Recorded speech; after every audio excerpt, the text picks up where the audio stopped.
हैं दोस्तों 30 जनवरी। और 30 जनवरी को हमारे जीवन में एक बहुत ही खराब घटना घटी थी। कब? 30 जनवरी 1948 को। बहुत ही खतरनाक दिन था हमारे लिए। हमारे बापू यानी महात्मा गांधी को उसी दिन नाथूराम गोडसे ने गोली मारकर हत्या कर दी। तो चलिए दोस्तों, आज महात्मा गांधी के बारे में कुछ जानते हैं। बहुत ही शानदार व्यक्ति थे और इनके बारे में चलिए कुछ जानते हैं। मैंने बहुत सारे बच्चों को और लोगों को सुना है इनके बारे में गलत बोलते हुए। जब कोई इंसान के बारे में गलत बोलता है ना, तो बहुत गुस्सा आता है। ये ऐसा इंसान थे और इतना अमीर थे कि अच्छे से अपने घर पर रहकर फेसबुक, व्हाट्सएप और इंस्टाग्राम और बड़े बड़े गदियों पर सो कर अपनी ज़िंदगी बिता सकते थे। लेकिन ये इतना अमीर होते हुए भी एक धोती पर अपना पूरा जीवन बिता दिया। और आजकल थोड़ा भी पैसा होते ही अलग अलग तरह की 20-20 सेट यहाँ पर कपड़े खरीदे जाते हैं। लेकिन इनको देखकर वो जब गाली देता है कोई इंसान ना, तो बहुत ही गुस्सा आता है। चलिए आज इनके बारे में कुछ जान लेते हैं। माना कि कुछ गलतियाँ हुई होगी इनसे, लेकिन क्या आपके माँ बाप अगर कुछ गलती करते हैं तो क्या उन्हें गाली देने लगेंगे? इतने अच्छे काम किए, एक गलती ही हो गया तो क्या हुआ? तो चलिए इनके बारे में कुछ बहुत ही इम्पोर्टेंट जान लेते हैं। तो चलिए इनके बारे में थोड़ा सा जानते हैं। इनकी माता कौन थी? तो इनकी माता जो थी पुतली बाई जी थी।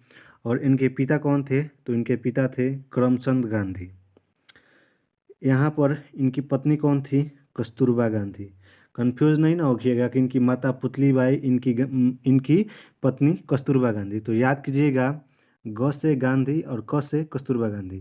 क ख ग जब हम लिखते हैं तो पूरा एक वर्ड, पूरा ये एक महीना आता है। क फिर ख फिर ग, तो ये साथ साथ होंगे ना।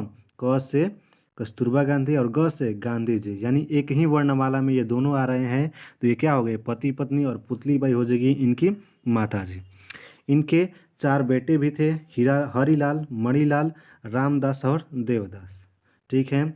इनकी बहुत ही कम उम्र में शादी कर दी गई। लगभग 13 साल की उम्र में इनका विवाह कस्तूरबा गांधी यानी पहले उनको बोला जाता था कस्तूरबा मरवन जी से हुई। ठीक है। और ये एक दिन में बोला जाता है कि लगभग 18 किलोमीटर पैदल चलते थे, इसीलिए तो इतने बड़े बड़े आंदोलन कर पाए। यानी अपनी ज़िंदगी भर जितना चले उतना पृथ्वी के 2 चक्कर लगा लेते। ठीक है। तो और इन्हें 5 बार, याद रखिएगा, 5 बार नोबेल शांति पुरस्कार के लिए नामित किया गया था। 5 बार, लेकिन मिला एक भी बार नहीं। और देख लेते हैं तो 4 महाद्वीप और 12 मुल्कों यानी देशों में नागरिक अधिकारों से जुड़े आंदोलन का श्रेय भी इन्हीं को जाता है। ब्रिटेन ने इनकी मृत्यु के 21 वर्ष बाद इनके सम्मान में डाक टिकट जारी किया था। ब्रिटेन यानी जो हमें गुलाम बनाए थे, वो इनकी याद में डाक टिकट जारी किए। कितना शानदार बात है ना। फिर देख लेते हैं तो इनकी शुरुआत, फर्स्ट देखते हैं कि ये जो शुरुआत अपने की चंपारण सत्याग्रह आंदोलन से। चंपारण सत्याग्रह आंदोलन, अब इनके बारे में समझते हैं कि ये क्या था। तो देखिए, उस समय था एक तिनकठिया आंदोलन। तिनकठिया आंदोलन क्या होता है कि अगर आपका 20 कट्ठा ज़मीन है ना, 20 कट्ठा ज़मीन है, तो उस पर 3 कट्ठा आपको नील की खेती करनी पड़ेगी। नील, ये जो कपड़े की रंगाई होती थी, उस नील की खेती की जाती थी। ठीक ना। तो अंग्रेज बोलते कि अगर आपका भारत में है और अगर आपका 20 कट्ठा ज़मीन है ना, लगभग 1 बीघा, तो उस पर आपको 3 कट्ठा ज़मीन पर नील रोपना होगा। और वो नील ऐसा होता था कि अगर किसी खेत में नील रोप देते थे ना, तो उसकी अधिकतर भूमि जो थी वहाँ पर बंजर हो जाती थी। वहाँ पर अब फिर कोई फसल नहीं उग पाता था। तो बहुत ही खतरनाक था। मगर बाद में यहाँ पर केमिकल से बनाया जाने लगा नील, तो इसकी ख़त्म कर दी गई ये सब नील की खेती। लेकिन फिर भी वो टैक्स जो थे वो लेते रहते थे। और इसी इसी से छुटकारा पाने के लिए बिहार के ये जो राजकुमार शुक्ल आता है एग्जाम में, ये जो राजकुमार शुक्ल नाम के व्यक्ति थे, ये एक किसान ही थे और बिल्कुल अनपढ़ किसान थे, ज़्यादा पढ़े लिखे नहीं थे। लेकिन इन्होंने महात्मा गांधी को राजी करके यहाँ पर बुलाया कि देखिए हमारे साथ बिहार में ऐसा ऐसा हो रहा है, तिनकठिया आंदोलन हो रहा है, नील की खेती करवाई जा रही है। तो महात्मा गांधी इनकी बातों को सुनकर आए और इन्होंने स्टार्ट किया सत्याग्रह।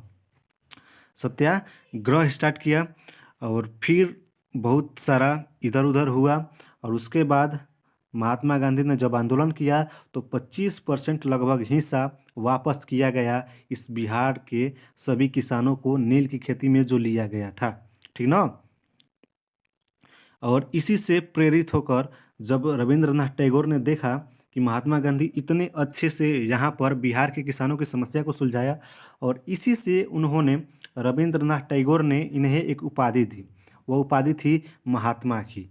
महात्मा बोल दिए, रविंद्रनाथ टैगोर एक महात्मा की उपाधि दे दिए महात्मा गांधी को। सत्याग्रह की ये जो सत्याग्रह है ना, इसकी प्रेरणा गांधी जी ने डेविड थोरो की एक लेख थी डिसओबियंस, आता है एग्जाम में। सत्याग्रह की प्रेरणा महात्मा गांधी ने कहाँ से ली? तो डेविड थोरो के निबंध डिसओबियंस से, ठीक ना, यहीं से ली थी। और सबसे पहले सत्याग्रह का महात्मा गांधी ने कहाँ प्रयोग किया था? तो दक्षिण अफ्रीका में किया था। और ये भारत कब आए थे दक्षिण अफ्रीका में? आप लोग जानते हैं कि ये वकालत करने के लिए गए थे। और ये भारत कब आए थे? 9 जनवरी 1915। और तभी से हम लोग 9 जनवरी को भारतीय प्रवासी दिवस के रूप में मनाते हैं। और यहाँ जब वहाँ से दक्षिण अफ्रीका से जब यहाँ पर आए तो इनके गुरु मिल गए गांधी जी के। बोला जाता है कि राजनीतिक गुरु कौन थे? तो वह थे गोपाल कृष्ण गोखले। और गोपाल कृष्ण गोखले सबसे पहले, और भारत में प्रथम सत्याग्रह का कहाँ पर प्रयोग किए थे? ये भारत में सबसे पहले चंपारण बिहार में। और अगर ऐसे पूछा जाए कि सत्याग्रह का सबसे पहले प्रयोग कहाँ किए थे, तो वो किए थे दक्षिण अफ्रीका में, ठीक ना।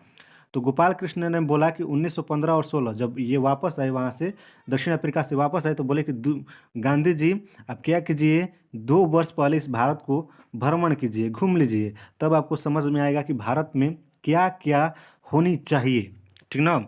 तो उसके बाद ये 1917 और 1918 के बीच इन्होंने 3 आंदोलन का नेतृत्व किए। पहले तो कुछ दिन घूमे भारत में, और फिर 3 आंदोलन का नेतृत्व इसने किया। किन्होंने? महात्मा गांधी ने। चलिए देखते हैं। फिर चंपारण सत्याग्रह के आगे ये किए एक खेड़ा सत्याग्रह। खेड़ा क्या है? तो गुजरात। तो चलिए खेड़ा आंदोलन के बारे में समझते हैं। खेड़ा जो था गुजरात में था। और अगर आप लगान फिल्म देखे हुए हैं आमिर खान का, तो बिल्कुल यह फिल्म इसी पर बनाया गया है, खेड़ा आंदोलन पर ही लगान फिल्म आमिर खान की, ठीक ना। तो देख समझते हैं यहाँ पर कि यहाँ पर जो था लगान की एक व्यवस्था की गई थी। लेकिन 1918 यह आंदोलन कब स्टार्ट हुआ था? खेड़ा आंदोलन तो याद रखिएगा 1918 में। और इसमें यह 1918 जो वर्ष था, यह बहुत ही खतरनाक वर्ष था इन किसानों के लिए। इस वर्ष क्या हो गया? यहाँ पर सूखा पड़ गया, जिससे यहाँ पर फसल नहीं हो पाई। फिर भी सूखा पड़ जाने के बाद भी ये लगान तसिलने लगे। ये बोले कि सूखा पड़ गया तो क्या हुआ, तुम्हें लगान तो देना ही पड़ेगा। बोलते हैं वो उस फिल्म में कैसे बोलता है, तुम्हें लगान तो देना ही पड़ेगा। तो यहाँ पर एक नियम था कि अगर आपकी उत्पादन 25% से कम हुई है तो आपकी छूट दी जाएगी इस लगान में। मगर बम्बई सरकार की मुंबई को पहले बम्बई कहा जाता, बम्बई सरकार के पदाधिकारी सूखा के बावजूद भी ये मानने को तैयार नहीं थे कि उपज कम हुई है, अतः किसानों को छूट देने के लिए तैयार नहीं हुए थे। वो बोले कि तुम्हें लगान तो देना ही पड़ेगा।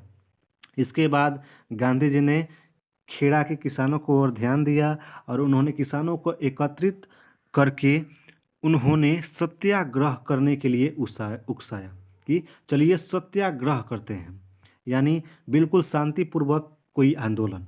किसानों ने भी गांधी जी का भरपूर साथ दिया। और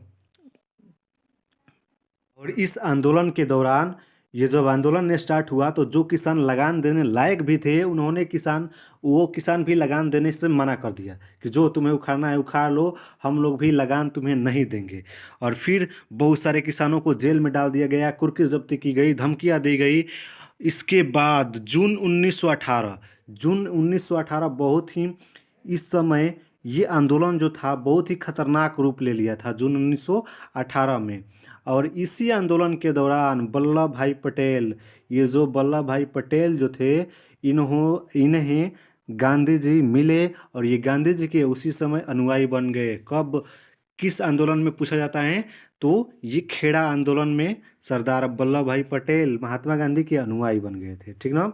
वहाँ पर चंपारण चंपारण तो बिहार में है, और बिहार का पहला आंदोलन सफल करके आए थे गांधी जी दूसरा किसान आंदोलन करने के लिए खेड़ा में। और ये दोनों आंदोलन बहुत ही शांत तरीके से किया गया। तो बिहार के चंपारण आंदोलन और गुजरात के खेड़ा आंदोलन के बाद नेक्स्ट आंदोलन आता है अहमदाबाद मिल हड़ताल आंदोलन। अहमदाबाद मिल हड़ताल आंदोलन, उस समय अहमदाबाद में सूती कपड़े के बहुत सारी मिलें थी और वो चरम सीमा पर थी। बहुत सारा उन मिलों में मजदूर काम करते थे और बहुत ज़्यादा वहाँ पर कपड़े बनाने का कार्यक्रम चल रहा था। फिर ये खतरनाक वर्ष आया 1917, और इस समय एक बीमारी फैली जो था प्लेग। ये बहुत ही खतरनाक बीमारी थी प्लेग, और वहाँ पर बहुत सारे लोगों की जान ले चुकी थी, जिसके कारण वहाँ पर ये जो मिल थी उसे बंद करना पड़ा। ये जो मिल चालू थी सूती कपड़ों वाली, उन्हें बंद करना पड़ा।